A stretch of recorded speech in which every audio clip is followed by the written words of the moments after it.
За санхүүтэй холбоотой ингээд зөвлөгөөнүүд өгдөг. Тэгээд дандаа дийлэнх нь хүмүүс өөрсдөөсөө одоо хоригдлуулаагүйгаасаа болсон ямар нэгэн алдаа тэгээд одоо буруу бодол тэгээд буруу төлөвлөгөөнүүдээсээ болоод дандаа алдаанууд дийлэнхтэй байдаг. За энэ удаад би одоо ерөнхийдөө юу ярих гэж байна гэхэлэр ер нь бол хоригдлуулдаггүй хүмүүс дийлэнхтэй улам асуудал руу ингээд ороход хялбархан байна гэж маш олон зөвлөгөөнүүдээс олж харсан. За надтай бас сүүлийн үед ингээд зөвлөгөө авч байгаа хүмүүсийг ингээд ажиглахлаар одоо ер нь л яг хилтэд мэдэгдэж байна л да. Ерөөсөө одоо сошиаллоор цахимаар ингээд мөнгө олох сонирхолтой. За тэгээ тэрнээсээ болоод бет юм уу ямар нэгэн слот гэдэг ийм одоо бүр казино онлайн казино дээр тоглож юм. Тэрийг ингээд хобби байдлаар явж байгаа. Тэрэндээ ингээд бүр донтоод хэмжээний мөнгө алдсан, амьдралаа сүрүүлсэн, нөгөө талаар ингээд санхүүгийн баг хорт автарт ингээд баг өөртөө бий болгоцсон ийм хүмүүсийг зөвлөгөөнүүд их авч байгаа. Тэгээд би нэг сая сүүлд манай найзад уншиж байсан. Би тэр жишээг өнөөдөр уншаад ярилцъя гэж бодож энэ хүү бичлэгийг хийж байгаа. За энэ болохоор Чойрон хотоор байсан бичлэг байгаа. За намайг 10 жил байх үед манай найз нараа өвс татаж янз бүрийн хэм бэлтгэл хэрэглэдэг байлаа. Би гэхдээ тиймэрхүү юмд юусоо оролцдоггүй байсан. За нэлээд сайн залуу. Нэг өдөр манай найз 200 сая төгрөгтэй гарч ирээд тэр үеийн 200 сая төгрөг маш их мөнгө байгаа юм чинь. Тэгээд бид нар шоудах гээд явж байсан юм. Байснаа замдаа бүгдээрээ эхлээд 60 мянгаар нь явж тоглоё гэдэг амар олоолаа нэг тоглоомын газар орлоо. Загас буудаг мөрөдө тоглоомын газар байсан. Тэгээд би тэр нарыг тоглохыг хараад лээсэн. Тэгээд энэ юусоо утлаа юм байна. Ийм тэнийг юмд мөнгөө өрөөд байхтай авахтай гэж дотроо бодоод л өнгөрсөн. Маанаас нар бол тоглоом бүр дончсон байлаа. Ороод л 20 сая төгрөг өгөөд тэрийг загсаа дарна. За захын хорооллуудын дунд байдаг том байшин дотор тиймэрхүү тоглоомын газрууд байна. Миний хамгийн сайн санаж байгаа нь цай 16 чинь тухайн үед тэр чигээрээ гэр оролт байсан. Тэнд яг замын хажууд том барилга байдаг. Тэр барилга болохоор тэр загас буудаг мөрөдө тоглоомын их орон үр урхаан байсан гэж. Энэ бол нэлээд эртний юм яриад байна л да. 200 сая төгрөг тухайн үед амар их мөнгө байсан гэдэг ингээ ярихлаар бол энэ. Тэгээд цай 16 ч одоо нэлээд байшин хороолол болсон шүү дээ. Одоо байр апартментууд баригдсан. Тэгэхээр энэ бол нэлээд бас нэг 10-аад жилийн өмнөх л юм яригдчих шүү тийм ээ. За тэгээд тэр үед ийм мөрөдө тоглоом бас амар дэлгэрсэн байсан гэж яг хуу. Тэгээ одоо бол энэ бүр ингээд цахим хэлбэр бол орчоод байна л да. Тэгээд энэ нөхөр бол ингээд тухайн үед бол энэ тоглоомны хатар энэ миний зүйл биш байна гэж үзчихсэн юм. Би тэр нарыг ийм одоо тэнийг юмд яагаад донтоод байгаа нь ерөөсөө л ойлгодгүй байсан. 10 жилээ төгсөөд бараг 10 жил өнгөрчөөд байхад тэр үед ихнэр маань төрөө охинтой боллоо. Би ч мөнгөтэй байлаа. Дансандаа нэг 15 сая орчим төгрөгтэй. За тэгээд эхнэртэй шүл оруулж өгчгөөд эмнэлгийн гадаа машиндаа сууж байтал манай 10 жилийн 2 банд над руу гинт видео кол хийгээд ороод ирсэн. За би төгснөөс хойш тэд нартай уулт муултаа ерөөсөө очдоггүй байсан юм. Сайн уу өгшөө юу байна? Ажил дөрөв сайн уу өгтөн дажгүй мэжгүй гээл байж байсан. Хаана байгаа юм гээд асуухаар нь мань харин эхнэр төрчөөд бөөн баяр болоод эмнэлгийн гадаа машин дотроо сууж байна гэдэг. За амар торгон мөчтэй ингээд бөөн сэтгэл хөдлөлтэй байсан байх юм шүү дээ. Гэтэ бас амьдрал амар тогтцсон 15 сая төгрөгтэй гэж штэ тийм дансандаа.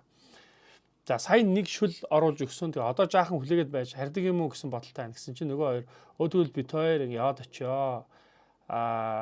Тэгээд охинтой болоод миний ерөөсөө бүх юм happy байсан болохоор би ч хөөрөөд тэг хүрээд иргээд хэлсэн.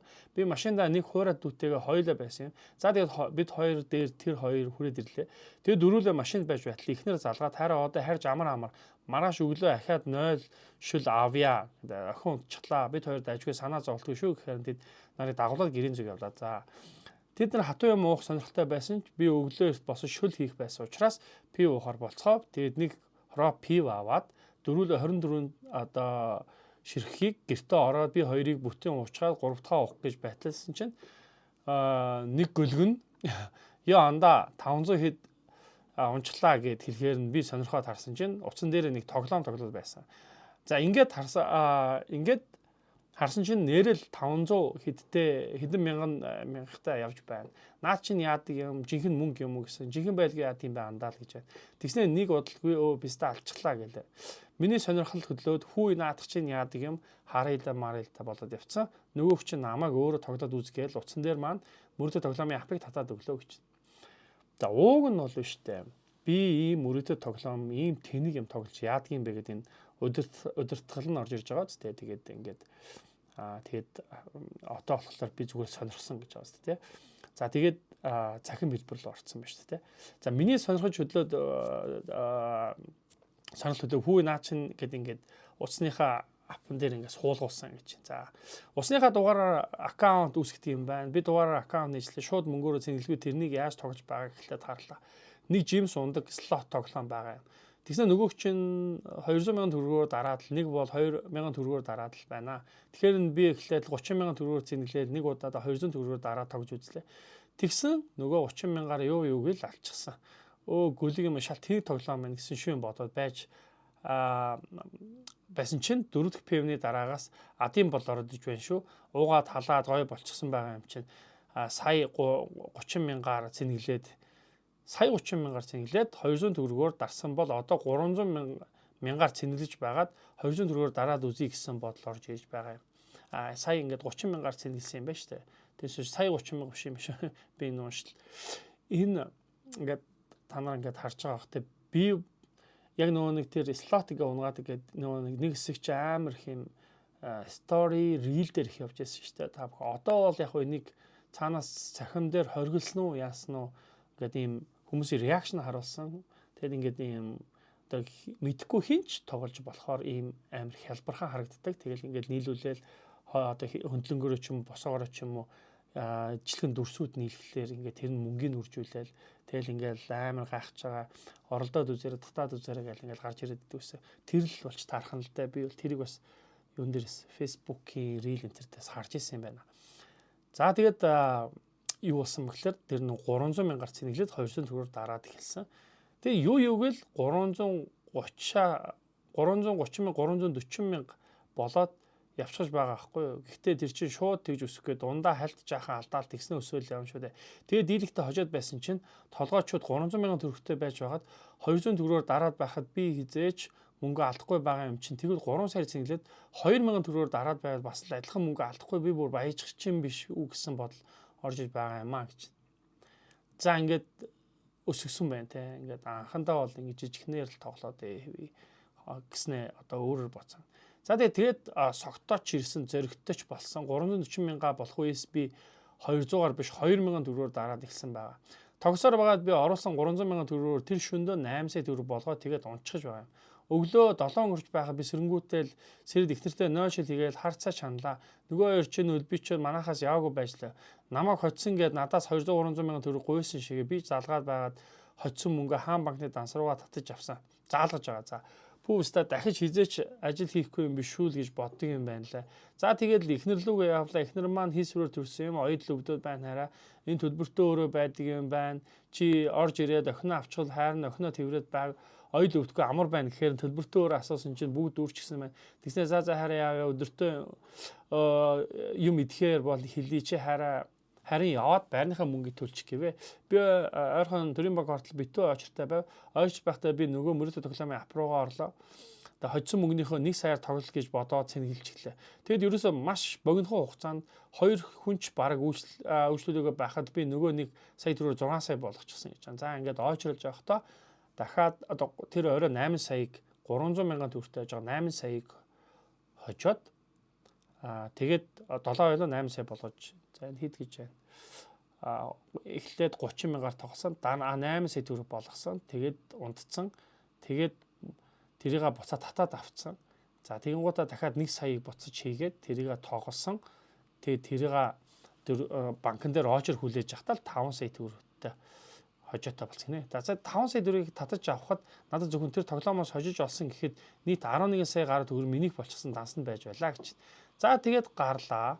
Нөгөө хоёр элбэсэн юм чинь машин дотор намайг хүлээгээ сууж байлаа. Мань мөнгө хоцсон гээд би хоёуланд 300 төгрөг өгсөн. Нөгөө натаа хамт байсан хуурайд болохоор гэр орон гэхээр юм байхгүй амьдрал дээр ганцаархнаа байж байдаг их сургууль сурдаг хүүхэд юм л да. Тэр дүүдээ болохоор би саяг өглөө. За тэгээд манад очихоор болцоолоо дахиад 2 хороп пив аваад орсон. Тэр 3 уугаад эхэллээ. Би болохоор эхнэр хоол авахгүй гэвэл маань уун гээд уухгүй байж байгаад эхнэртэйгээ уцаар яртал хайр нэмдгээс сая бантын ичглээ маргааш өглөө шүл аваа. Чи өнгөрдөг шөнө олигтойноор аавгүй юм чин одоо сайхан унтаж амар гэдэг. Тэгээд би ууж эхэлсэн уугаад тоглоод эхлээ жаахан ахиухан мөнгө алдангуудаа үгүй яахавдаа угаасаа л энэ ямар миний мөнгө биш лайлаа ста ахаад 1 саяар үзье гэж боддог байна. Тэгээд 500 600 1 сая ихсаар баад хоцсон бүх мөнгөө буцаагаад алдцсан гэж. За шар хөдлөө сүүлдээ өөрийнхөө мөнгө рүү орлоо. Өөр дасанд байсан 15 сая төгрөгөө тоглоод тэрийгэж бас бүгдийг нь алдсан. Маргааш өглөө босоод би эхнэрдээ шүл хийлээ. Тэд нар ч явлаа би гэртээ цор ганцаараа үлчгэж байгаа байхгүй юу. Ямар зөвөн ставаа гэж бодоод болдоггүй. Таньдаг ах руугаа залгаад ахаатаа 3 сая төгрөг над руу хийчихэж би хэд хоногоос буцаагаад үгээд ярьсан чинь дорхноо бүтээд надад 3 саяг зээлчих байгаа юм.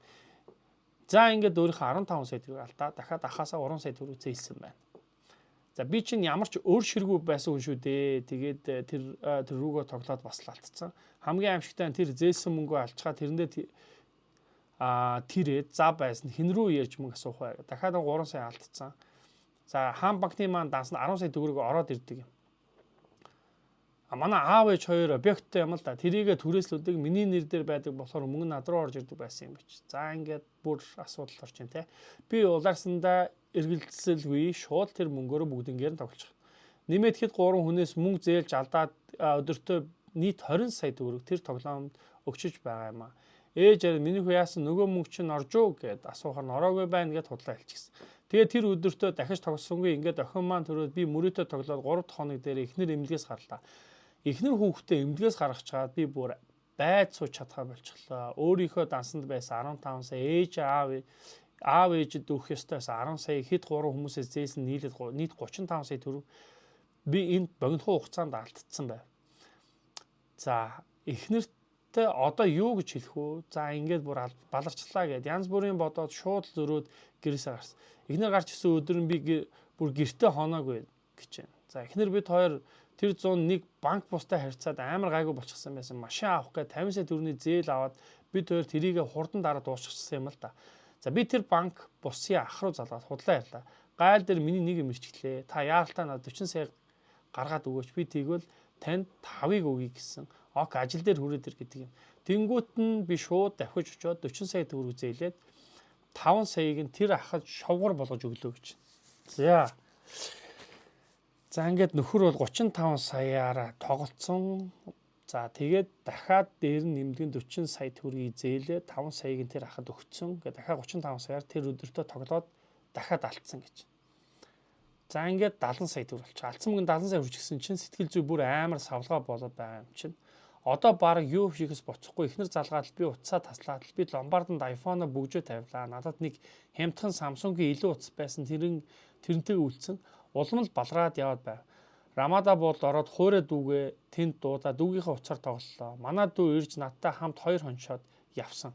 Би бүр яг галзуурчсан байсан. Хоолч идэхгүй бүр болохгүй бол эхнэр бид хоёрын дунд байсан хадгаламжийн дансаа туслая гэсэн бодолч төрсөн. За бидний дунд хадгаламжийн 50 сая төгрөгийн байсан юм. За тэгээ Рамада 5 хонсны өглөө сэрээд машина зарыг шийдлээ. Машин миний нэр дээр байсан. Юм наан цаашаа болохдоо сайн нэг тим хүн байдаг. За маргааш гоё зар марч гоё тавьдаг. Тим дүүрүүгээ бичээд агаагийнхаа машиныг зараадаг гэсэн та машина бүх зургийг аваад явуулчих гээд тэгэхээр Рамадагийн гадаа машины зургийг нь аваад зогсож байтал ихнэр залхаар нь авлаа. Хараа яасан юм бэ? Юу болсон юм бэ? Хараа үнэнээ хэлчихээ гэхээр яагаачгүй 10 жилийнхээ тэгээ уулцсан чинь намайг дахиад хүүхдээ бас ингээд баяр бид нар тэржээд архиуж байгаад ирлээ гэд хэлчихв. Би бас хүүтэй юм чинь юм л да тэгсэн ихнэр чи яваад охиныхоо гэрчлэгийг аваад гэхээр нь авах гээд машинтайгаа явж байтал юу үгүй л нэг гар миний машиныг ирж үзэх болоод явчлаа. Ирж үзээ тэр доороо авахаар болоод 29 сая миний машиныг аваад яваад өгсөн гэж. За тэгээд би буудын тооцоог хийлээ. Сая 500 орчим болсон байсан. Тэргээ өгчөө цагийн дараа гэхдээ би ямар ч мөнгөгүй болсон. Нөгөөхөө тоглоод за тэгээд нөгөө нэг амьдралыг чинь үзэж ихэлсэндээ би нэг давуу талтай байсан миний хийдэг ажлаас болоод хүмүүс надад нилээд долгондог байсан. Сүүлдээ тэр хүмүүс рүү орж байгаа юм. Ухаан мэдээлэл тэд надаас мөнгө зээлсэн. мэдрэлгүй тэд надаас мөнгө зээлсэн 200 300 мянга гэдэл тийм их мөнгө алдаж байж би яагаад болохгүй байсан бэ гэхээр болдог юм байна гэсэн хогийн бол надад байгаа байхгүй юу. 10 саяыг би амар хурдан 20 саяыг болгочих нь гэхдээ алдсан мөнгө маань бүр их болохоор хоцсон мөнгөө татаж авч чадахгүй нэмж олох гэж улаарч байгаад буцаагаад алдна. За удалгүй ихнэр залгаад хайраа би чамайг тоглоомд байгааг мэдсэн зүгээр л гэртээ өрөөд ирээ хоёул ярилцаа гэд ихнэрдээ бүх үнэ хэлье гэж бодоод харьлаа. Ийм болчихлоо одоо яах вэ гэсэн. За яавал гэж те гол нь чи одоо дахиж битгий тоглолт ихүү хараа гэж надаас говьва. Тэр өдөр ихнэр маань намайг яасан ч үгүй өнгөрлөө. Би үгээ хувхаа хоосон хүн л гэртээ ирж байгаа шүү дээ. Орой болсон би унтаж чадахгүй байгаа юм чинь. Ихнэр хүмүүсийн өрийг одоо яана. Би ямар ч нэр хүндгүй болчлоо. Аав ээжөө гэж хэлнэ гэж бодогдоод нойр хүрхгүй болохоор хайрын тамхи авчаад ирээ гэж хэлээд эзнээсээ 10,000 төгрөг аваад нөгөө тоглоомоо дансаад цэвэргэлвэ гэж. Тэгээд тогсон чинь тэр нь 10,000 төгрөг 8 сая болчихж байгаа юм. За дунд нь тэр тоглоом миний голыг зоогоод ингээд байлгаад байна шүү дээ. Тэр үед миний алдсан мөнгө бараг 100 сая хүрэх гэж байсан гэж. Яа, амар юм бэ те. Ийм их мөнгө алчихсан хүн чинь 8 сая төгрөг бол юу ч биш шүү дээ. Нөгөө хоцсон 8 сая банкныгаа дансаар утчих авч чадахгүй тогсоор байгаад буцаагаад алдчихсан. За ямар ч үргээ болчихвол энэ тоглоомоос болмоор байгаад байдаг. Гэхдээ өрөнд оруулсан тоглоомороо өрөө дарах гэж орлох бүртэл байдал уламжлалт ордож байлаа. Эрүүл ухаанаар бодох юм бол би тэр 8 саяг татаж аваад өрөндөө өгөх боломж надад өгнө байсан шүү дээ. 10,000-ыг 8 сая болгочоо тэгээд алчингууд нь би өөрийнхөө 8 сая төгрөгийг алчсан юм шиг сэтгэл зүй надад ороод ирж байгаа юм. Яг үүндээ миний алдсан мөнгө ердөө 10,000 төгрөг л байсан шүү дээ. Тэгээд яадаг юм нөгөө 10,000-аар цэнгэлж байсан хүн чинь өөрийнхөө 8 саяг алчсан юм шиг санагдуудаа шарандаа шууд нэг сайр цэнгэлчих нь. Эхнэрийн утас миний цайрыг уншдаг юм л да. Эхнэрийн утас миний цайрыг уншдаг гэж байна. Тэгээд би ороод эхнэрийнхээ нэг дансыг нойлчихсон. За ингээд эхнэрийнхээ данс руу орсон байна. Тэрэндээ би шууд гэрээсээ гараад явчих байгаа юм. Би тэр үед яг галзуу хүн болчихсон байсан. Хин юу ч хэлээ нэмэргүй би танил ихтэй нэр хүнүргээ хүнд гайгүй байсан болохоор дахиад хэдэн хүнээс мөнгө нэмж зээллээ. За 99-19-т гайгүй дугаараа барьдаг байсан. Тэрийг хүртэл банк бусад тавилаа. Зарим нэг хөдлөх хөрөнгөө зарсаар охиноо төрснийг яг 14 хоногийн дараа хэд би 300 сая төгрөгийн өртөө болчихсон. Өвлийн хүйтэнд гэрийнхээ орцонд пи уугаад сууж байсан гэж. За энэ амар юм болсон юм штэ. Ингээд ердөө хүүхдэн төрөөд тэгэл 14 хоногийн дотор ингээд санхүүгийн амьдралыг ингээд бүр ингээд самарсан ба штэ. Тэгээ өөр амар хүн сэтгэл зүй асуудалтай болцсон. Нөгөөтгөө олно гэж гүрэлзээд явж байгаа. Яг ийм хүмүүс бол бас айгүйх байдаг. Тэгээд бүгдээрээ л яг энэ залуу шиг ийм процесс л үйл явдал болсон бахал та тий. За ийм өртөө ийм нэр хүндтэй ингэж лалрын амьдарч байхаа амиа хорлоо гэж бодогдсон гэж. Яа 300 сая төгрөгөд амиа хорлох бодол төрсөн байна. Хүмүүс хоорондоо яриад намайг мөрөд төлөвлөө байгааг бүгдээрээ мэдсэн. Хамгийн сайн найз руугаа би 20,000 төгрөг асууж бичтэл намайг синтгчгүй 3 хоног бас.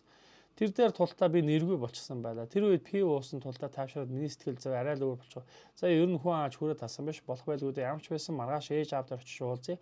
Одоо эхнэр дээр очие гээл жаахан манараатай нийлээ талчихсан гэрлүү яваад орлоо. Тэгээд орсон чинь эхнэр галтгоондоо охиноо тэрвээ зогсчихсон уйлж байгаа. Чи миний амьдралыг өөрийнхөө амьдралтай хамт самаар тажглаа. Би чам үнэхээр их үзээ ядмаар байна. Гэтэ би мэдрэл муутай юм шиг байна. Би чамайг яагаад ч үзээ ядаж чадахгүй байна. Миний хайр одоо тоглоом болчихлоо доо тэхүү. Чи над өрнүүдээ тэд болсон гэд хэлчих хоёулаа хамтаа дарыг гэд хэлэхэд надад зүгээр л аимшигтай мэдрэмт төрсөн. Төрөөд сарч болоогүй байгаа нэлх бидээ ихнэр ийм зүйл хэлүүлээ зогсож байна гэдэг. Тэр л хамгийн аимшигтай байсан. Хоёулаа болгоно гэд үгийг нь сонсоод сэтгэл зүй жаахан ч гэсэн дээрдэж байгаа юм л да. Гэхдээ айгаад ихнэрдээ яг үнэ хэлж чадахгүй байлаа. 300 саяын өрнийхөө талыг нугаад хэлээгүй чинь. За манай нэг очдөг бөөвөө байдаг юм. Тэр өвөө дээр аав ээжтэй ихнэрд бүгдээрээ цуг очсон. Хүмүүс ингээд санхүүг асуудал болохоор бөөдөр очиж байгаа зү. Эсвэл ямар нэгэн лам дээр ч юм уу те. Энэ их сонин үзэгдэл. Монголд одоо л байдаг шүү дээ. Тэгсэн надтай уулзаад хамгийн гол чи ихнэртэй бүх үннээ хэл хинээс үлдэл бүгдийг хэлээрээ өвөө нь чамайг дэмжнэ гэсэн. Орой гэртээ хараад би асартлаа уйлж байгаа юм чинь эврүүл за.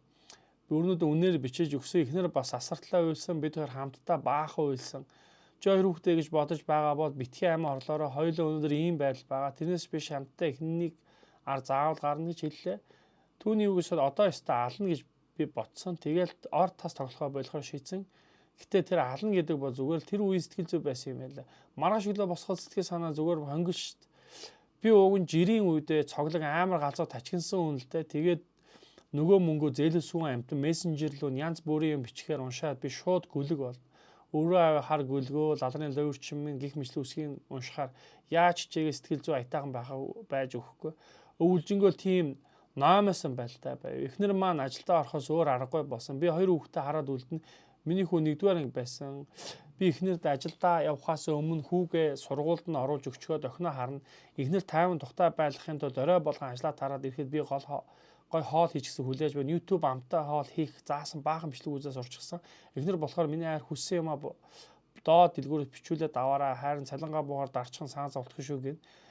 Аль чадхаараа л өөрийгөө дайлж байгаа миний хараад намайг бүр яхаа алчихсан бүтэхгүй юм биш мэн гэдгийг эхнэр маань олж харсан байх.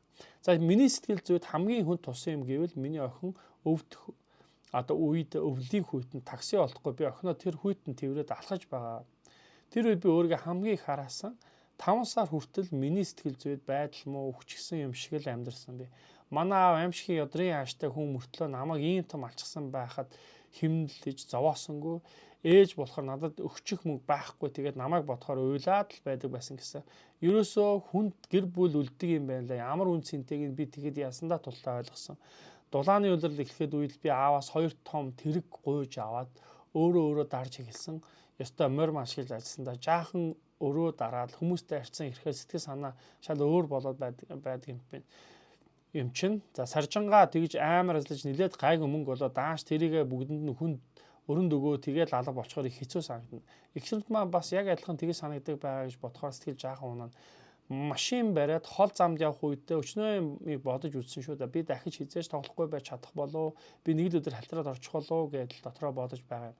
Тэнгүүтээ зөрүүлээд хэрв чи ахаад ганц тоглох юм бол чиний их хүүхдүүд хинч биш амьдралаар амьдран. Тэгээ чамд амиа хорлохоос өөр ямар сонголт ирэхгүй гэж өөртөө сануулж амлалт өгнө. Тэр 100 надад тоглох боломж зөндөө байсан ч би тоглоагүй. Дахиж нохоо шиг амьдралаар амьдрахыг хүсээгүй.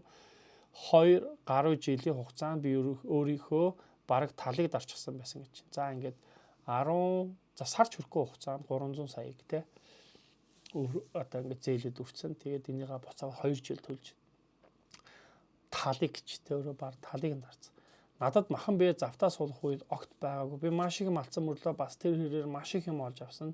Урд нь би гэртээ тоглохгүй далчганаад байдаг байсан чинь гэртээ тоглохгүй далчганаад байдаг байсан чинь тэр маань дарагдаад цаанаа л нэг нам бачихсан. Надад цаг зав гаргах юм бол би эхнэр хүүхдээ цагийн өнгөрөө хичээдэг болсон. Эхнэр маань ачаалтай байдаг болохоор жаахан амрах гэж заримдаа өрөөнд хаалгыг хааж унтуулад 2 хүүхдээ би аавна мэдээж хар бараантай амьдрал хэрлэж муулсад асуудал гарна. Янз бүрийн мухаа үг эхнэртэй хэлчихсэн юм шиг санагдвал дараа нь дотроо би харамсдаг. Чамд энэ хүүхний өөдөөс гэж хэлэх хэрэг байхгүй гэж өөрөөсөө асуудаг. За нялх биетэй байхад нь тэгж их цоочоод одоо надад түүнд гомдох хэрэг байхгүй юм шиг санагдаг. Одоо бол хэрэлдэж муулахаар айл болох би өөрийгөө татаад авчдаг болсон. Сонсоод байхад ихнэр маань нэрэл үнэн юм хэлээд байдаг юм. Шинэ iPhone гарахаар би ихнэртээ авч өгмөр санагдаг. Сая 16 гарахаар нь би өөрийнхөө утсыг зарж мөнгө нэмж байгаад ихнэрээ авч өгөөд өөрийнхөө ихнэрээ хуучин утсыг барья гэж бодоод найзаараа захиалах гээд урьдчилгааг нь шилжүүлэх гэсэн байсан чинь ихнэр мэдээр над руу залхахаар нь би яах байсан учраас хэллээ. Тэгсэн ихнэр миний одоогийн утас зүгээр л байгаа шүү дээ хараа. Тэгж илүү зардал гаргаад хэрэггүй чи тэрнийхээ оронд зүгээр л надад нэг өдөр гоё хоол хийгээд өгч. Тэгвэл 16 авсан юм шиг л гоё болно гэж хэлсэн. Миний ихнэр өстө бурхан шиг л хүндээ гэсэн байна. Яа.